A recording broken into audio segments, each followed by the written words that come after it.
पायल और अनुष्का दोनों बहनें थीं। उनका जन्म एक गरीब परिवार में हुआ था। पायल जहां सांवले रंग की थी तो वहीं अनुष्का दिखने में बेहद ही खूबसूरत थी। दोनों बहनें जवान हुईं।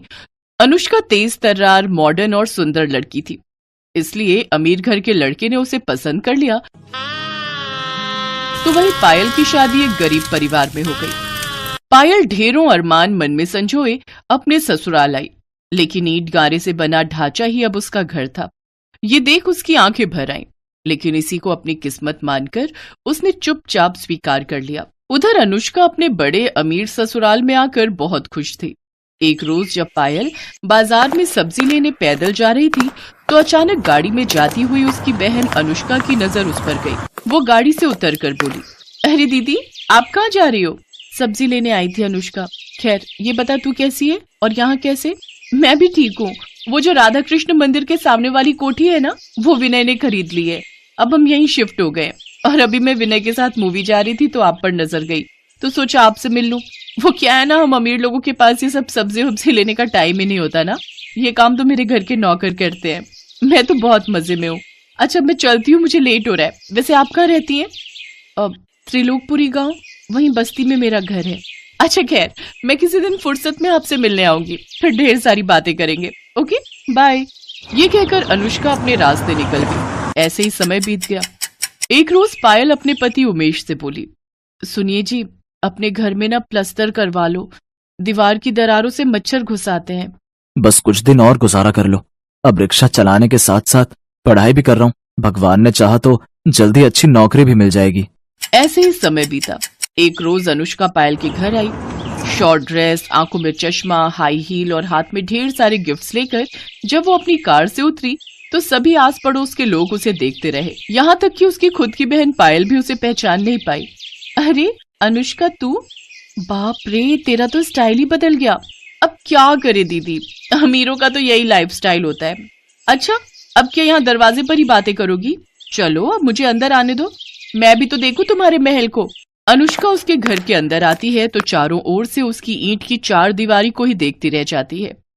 फिर पायल के हाथों में तरह तरह की मिठाइयों के डिब्बे और ढेर सारे गिफ्ट देती है। फिर कुछ देर बाद पायल पानी लेकर आई। उसकी सांस फूली हुई थी। दीदी कहाँ चली गई थी पानी लेने? आपकी सांस फूली हुई है। गली के बाहर जो सरकारी नल है ना, वहीं से लाई हूँ। सरकारी नल से? ना बाबा ना, मैं नहीं पीऊंगी, कहीं मेरा पेट खराब हो गया तो। अच्छा वैसे यहाँ अजीब सी बदबू क्यों आ रही है? वो मैंने सुबह लिपाई की थी ना, तो थोड़ी गोबर और मिट्टी की महक तो आएगी ही। यू गोबर, छी! मेरे घर में तो ग्रेनाइट पत्थर लगा हुआ है, वो भी महंगे वाला। अच्छा मैं चलती हूँ। अनुष्का तू पहली बार अपनी बहन के ससुराल आई है, चाय तो पी कर जा। चाय? अब इस गोबर वाले घर में कुछ भी पीने की इच्छा नहीं हो रही। नहीं नहीं रहने दो दीदी, मैंने चाय पीना छोड़ दिया। अब तो मैं सिर्फ केसर पिस्ते वाले दूध ही पीती हूँ। अच्छा मैं आपको ना, मेरे यहाँ संडे पार्टी भी है, उसका इन्विटेशन देने आई थी, आपको आना है। ओके, इसी बहाने आप मेरा ससुराल भी देख लोगी।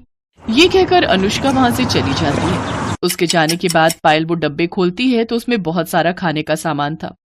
अब वो परेशान थी कि जब वो अनुष्का के घर जाएगी तो क्या लेकर जाएगी। शाम को उमेश घर आया तो वो बोला, पायल, अमीरों और गरीबों के लाइफस्टाइल में बहुत फर्क होता है, और वो अमीर हैं और हम गरीब, उनके जैसी हैसियत नहीं है हमारी। ऐसे ही दिन बीत गए। पायल को चिंता सताने लगी कि वो अनुष्का के यहाँ क्या लेकर जाएगी।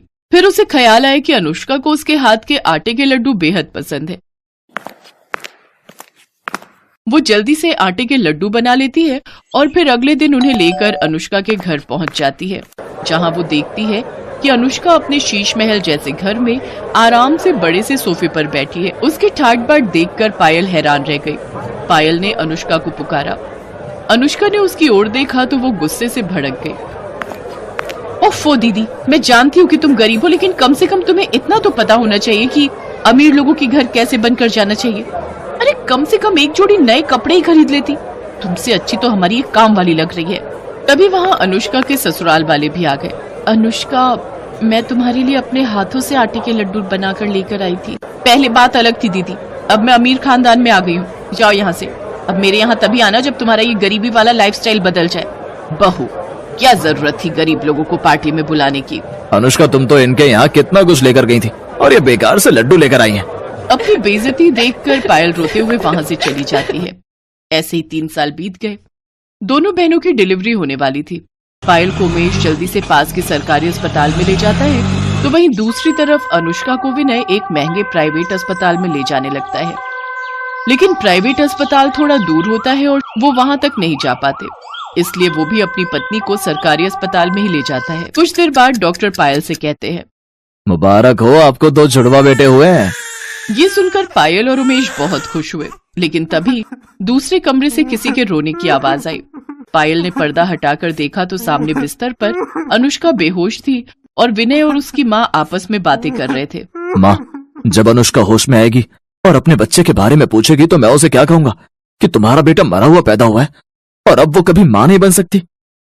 नहीं बेटा, अगर ऐसा हुआ तो वो सदमे में भी जा सकती है या हमेशा हमेशा के लिए कहीं कोमा में ना चली जाए, इसीलिए डॉक्टर ने उसे कुछ भी बताने से मना किया है। नहीं माँ, मैं अनुष्का को नहीं खोना चाहता। उनकी बातें सुनकर पायल और उमेश ने एक दूसरे की तरफ देखा, फिर एक फैसला लिया। पायल ने अपना एक बेटा गोद में लिया और विनय से जाकर कहने लगी, विनय, मैं भी अपनी बहन को नहीं खोना चाहती।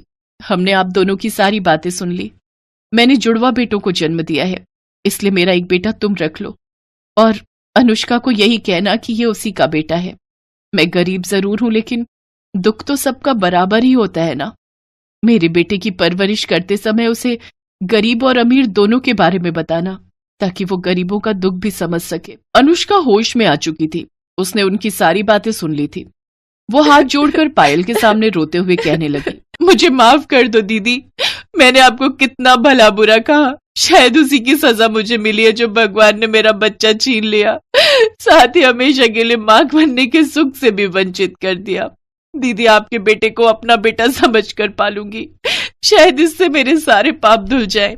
मेरा नहीं बहन, तेरा बेटा, आज से ही तेरा बेटा है। दोनों बहनें रोते हुए एक दूसरे के गले लग गई। आज माँ की ममता ने अमीरी गरीबी के सारे फासले मिटा दिए।